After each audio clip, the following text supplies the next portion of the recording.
वफाकी वजीर दाखिला मोहसिन नकवी ने कल मुल्क में नए इंतजामी यूनिट्स के क़याम की जरूरत पर जोर देते हुए जो बयानात दिए थे, उसने पाकिस्तानी सियासत में एक बार फिर यह बहस छेड़ दी है कि क्या रियासत ने अब वाकई संजीदगी से मुल्क में नए सूबे बनाने का फैसला कर लिया है, या एक बार फिर शोशा छोड़ा जा रहा है जो माजी की तरह इस बार भी किसी अमली नतीजे तक पहुंचे बगैर खत्म हो जाएगा।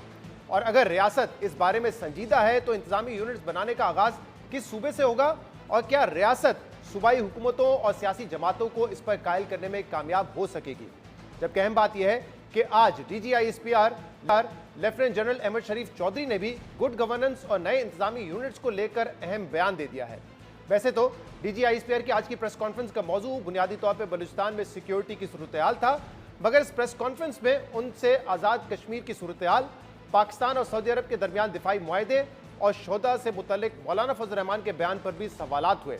और ख़ास तौर पर आज जब DGISPR से मोहसिन नकवी के नए इंतजामी यूनिट्स बनाने से मुतल्लिक बयान पर सवाल हुआ तो लेफ्टिनेंट जनरल अहमद शरीफ चौधरी ने कहा कि मोहसिन नकवी ने जो कहा वो उनकी ज़ाती राय है, वो इस पर कॉमेंट नहीं करेंगे, मगर हमें अब गुड गवर्नेंस के लिए कुछ तो करना होगा।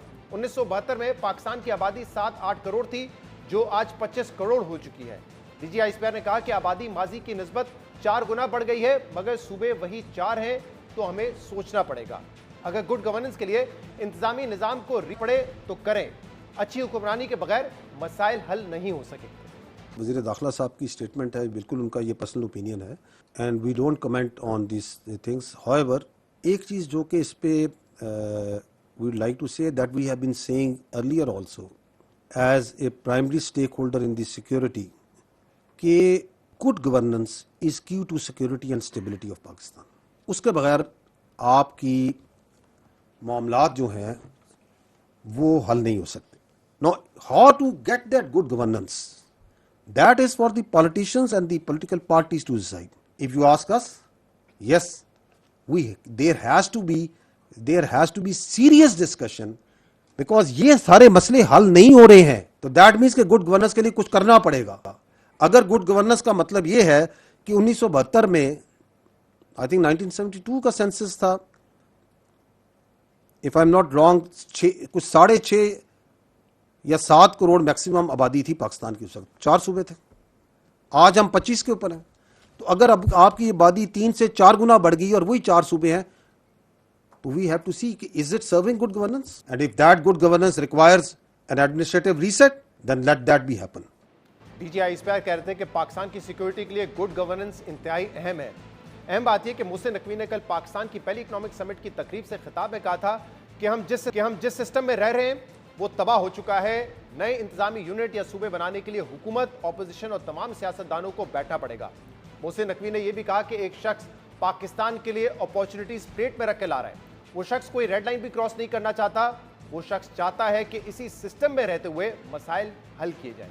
आप 10 साल बाद भी यहीं बैठे होंगे और इसी कर रहे होंगे और इसी तरह अपने मसले बयान कर रहे होंगे, इसने ऐसे का ऐसा रहना है, क्योंकि ये सिस्टम जिसके अंदर हम रह रहे हैं ये कोलैप्स कर चुका है। आप माने ना माने, आपको एडमिनिस्ट्रेटिव यूनिट्स, सूबे, उसको जो मर्जी नाम दे दें, उसको लेके जाना पड़ेगा अवाम की सतह पर। आप 14-14, 16-16 घंटा काम करने वाला वजीर आज़म जो मर्जी कर लें, जब तक इस सिस्टम को रीसेट नहीं करेंगे आप, उसके लिए जैसे भून साहब ने बात की कि तमाम पॉलिटिकल पार्टीज को एक कमरे में बैठना पड़ेगा, चाहे वो एक दिन बैठें, चाहे वो 1 महीना बैठें, चाहे वो उसको 1 साल बैठें। उनको इन नए यूनिट सूबों से लेके अपने मुल्क का एक एक इशू बैठ के सेटल करना पड़ेगा। जब तक ये लोग नहीं करेंगे, जब तक ये इकट्ठे नहीं बैठेंगे और इस चीज को तब्दील नहीं करेंगे, ये मुल्क इसी हालत में रहेगा। अल्लाह ताला ने आपको एक ब्लेसिंग दी है, एक बंदा आपके लिए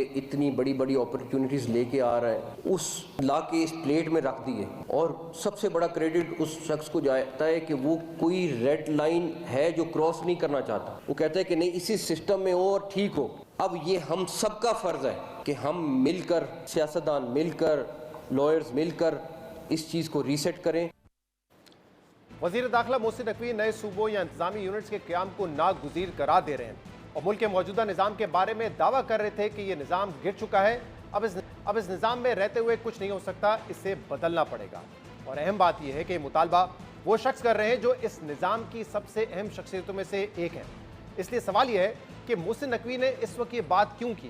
क्या वाकई मुल्क का जो मौजूदा सिस्टम है वो नाकाम हो चुका है, या वो हुकूमत की नाकामी का मलबा सिस्टम की नाकामी पर डाल रहे हैं।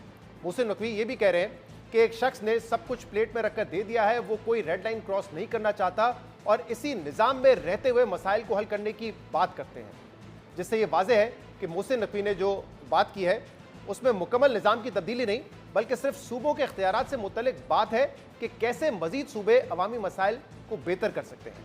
वैसे भी अगर बात पूरे निज़ाम की तब्दीली की होती तो ना वो इस निज़ाम में होते और ना ही ये हुकूमत आज इस शक्ल में हमारे सामने होती।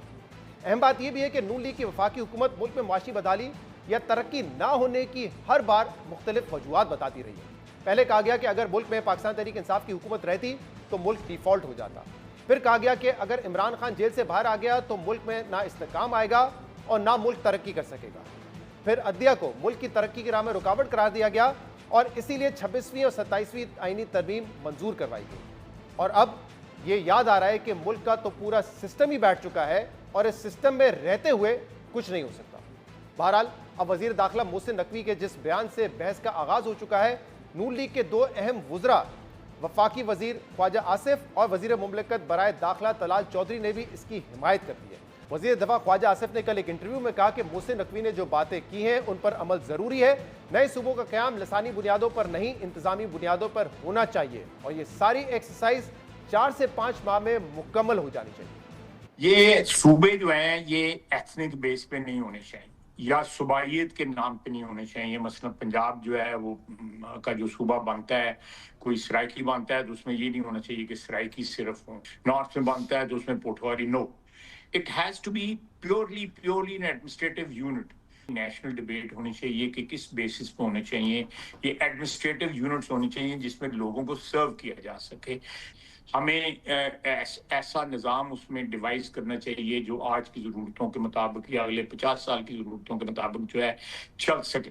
हम पुराना मॉडल जो है मैं समझता हूँ मतरूक हो चुका हुआ है और लोगों को वो उस तरह डिलीवर नहीं कर रहा जिस तरह डिलीवर करना चाहिए। मेरे ख्याल में ये हो जाएगा। ये मुमकिनात में ये चीज़ें हाइब्रिड सिस्टम के ज़रिए आएंगी। ये PMLN या मैं या शहबाज शरीफ या कोई बंदा इसको अकेला सॉल्व नहीं करेगा। ये एक्सरसाइज इमीडिएटली शुरू हो जानी चाहिए और ये 4-5 महीने के अंदर ये एक्सरसाइज जो है ना ये खत्म हो जानी चाहिए। वजीर मुमलिकत तलाल चौधरी ने भी मोहसिन नकवी की तजवीज़ की हिमायत की, मगर साथ ही ये भी कह दिया कि अगर नए सूबे कायम करने हैं तो इसकी शुरुआत उन सूबों से की जाए जहां परफॉर्मेंस सिफर है। चारों सूबों में से परफॉर्म सिर्फ पंजाब कर रहा है। अमेंडमेंट के बाद बहुत कुछ जो सोचा गया था इसको करते हुए उसके बाद उस तरह के नताइज नहीं आए। सूबे जो हैं वो 18th अमेंडमेंट के बाद उस तरह नहीं परफॉर्म कर सके। पंजाब के अलावा बाकी सूबों ने यकीनी तौर पर मायूस किया है। उसके बाद सूबों को वसाइल का जो भरपूर हिस्सा है वो उनको मिलता है और उस भरपूर वसाइल के हिस्सा मिलने के बाद एक सूबे ने करके दिखाया, बाकी नहीं कर पाए। तो इसके लिए एडमिनिस्ट्रेटिव कोई हमें चेंजेस करनी है वो हमें करनी चाहिए। सवाल ये है कि एडमिनिस्ट्रेटिवली जहां बेहतर एडमिनिस्ट्रेशन नहीं है, जहां पर सही तौर पर कंट्रोल नहीं, क्या वहां पहले बनने चाहिए?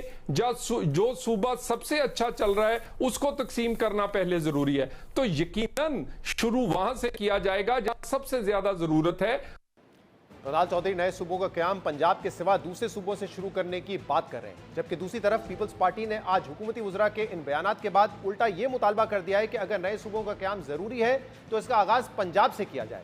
Secretary general peoples party Nayyar Bukhari ने अपने बयान में कहा कि अगर मुल्क में मुआशी बेहतरी नहीं हुई तो नालायकी वफाकी हुकूमत की है। ख्वाजा आसिफ और मोहसिन नकवी ने निज़ाम ना चलने की बात कभी पार्लियामान में क्यों नहीं की? अगर नए सूबे बनाने हैं तो ख्वाजा आसिफ अपने सूबे पंजाब से इसका आगाज़ कर लें। सूबा जनूबी पंजाब की पंजाब असम्बली में करारदाद पहले से मौजूद है। यानी नए सूबों के क़याम की तजवीज़ पर एक बार फिर दो हुकूमती इत्तेहादी जमातें आमने सामने हैं और बयानबाजी कर रहे हैं। और देखना होगा कि रियासत अगर इस बारे में संजीदा है तो मौजूदा हुकूमती सेटअप को दो बड़ी जमातों को कैसे इस पर कायल किया जाएगा। नए सूबों के क़याम के मामले के अलावा DGISPR लेफ्टिनेंट जनरल अहमद शरीफ चौधरी ने आज आज़ाद कश्मीर में अमन व अमान की सूरत-ए-हाल पर भी पहली बार मौक़िफ़ दिया।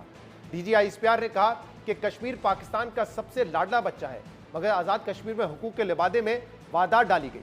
कश्मीर हमारा अटूट अंग है और अटूट अंग था और रहेगा। तो उसके एलिमेंट्स उनको पहले से वो JKLF की शक्ल में मौजूद हैं। अब उन्होंने वो कहानी शुरू की, लेकिन इस बार वारदात जो सी है थोड़ी सी बारीक है। बारीक ये है कि उसके पीछे रखा एक हकूक का लबादा कि हमें ये हक चाहिए, हक चाहिए, हक चाहिए, हक चाहिए। Let me not go into the details. अगर पाकिस्तान का सबसे लाडला जो बच्चा है ना वो कश्मीर है। अगर वसाइल पे बात की जाए, if you are from Kashmir, अगर आप इसको जुटला सकते हैं तो आप खुद बता देंगे नहीं सर इसको ज्यादा मिलता है, हमें कम मिलता है। You can't do that. रियासत को उससे भी अंदाजा था कि इनके पीछे जो सा ना ये चीज़ है उनका कि ये खुद एक्सपोज होंगे अपने आप को। The actual agenda started from कि जी वो जो वहाँ से कश्मीरी आए हैं उनकी नुमाइंदगी नहीं होनी चाहिए। और इसलिए नहीं होनी चाहिए कि नहीं कि इसलिए नहीं कि आज़ाद जम्मू एंड कश्मीर की असेंबली ने कहा है, इसलिए कि हमने कहा है। तो रियासत ने उससे भी कितनी फराखदिली का मुजाहरा किया। तो आप इलेक्शन में आए, आप MLA बने, आप इसके अंदर मेजॉरिटी बने, आप आईनी और कानूनी तरीके से जो करना चाहते हैं करें। अगर नहीं, आइन कानून साइड पे डंडे के जोर पे करेंगे। तो मोनोपोली ऑफ वायलेंस तो सिर्फ स्टेट के पास होती है मेरे भाई। अगर मोनोपोली ऑफ वायलेंस और मॉब को दे दें, then everyone can come with his own demands and his own ideas. Pakistan और कश्मीर एक दूसरे के अटूट अंग है। कश्मीर पाकिस्तान की शहरत था, है और रहेगा। इसके अलावा DGI इस्पिया ने बलूचिस्तान में अमन अमान की सूरत-ए-हाल से मुतल्लिक कहा कि जानबूझकर बलूचिस्तान में हालात खराब होने का तासुब बनाया जाता है ताकि रियासत को मजबूर किया जा सके कि वो अपीजमेंट की पॉलिसीज अपनाए और फिर दहशतगर्दों से बात करें। मगर अब दहशतगर्दों से कोई बात नहीं होगी, या तो वो सरेंडर करेंगे या हम दहशतगर्दों को खत्म करेंगे। DGI इस्पिया ने आज मुल्क में दहशतगर्दों के खिलाफ कार्रवाइयों और दहशतगर्द हमलों की तफसीलात बताते हुए कहा है कि मुल्क में मजमूई तौर पर 40,348 ऑपरेशन किए गए। इस साल अब तक 819 अफराद दहशतगर्दी की कार्रवाइयों में शहीद हो चुके हैं, जबकि 2084 मुसद्दका दहशतगर्द मारे गए हैं।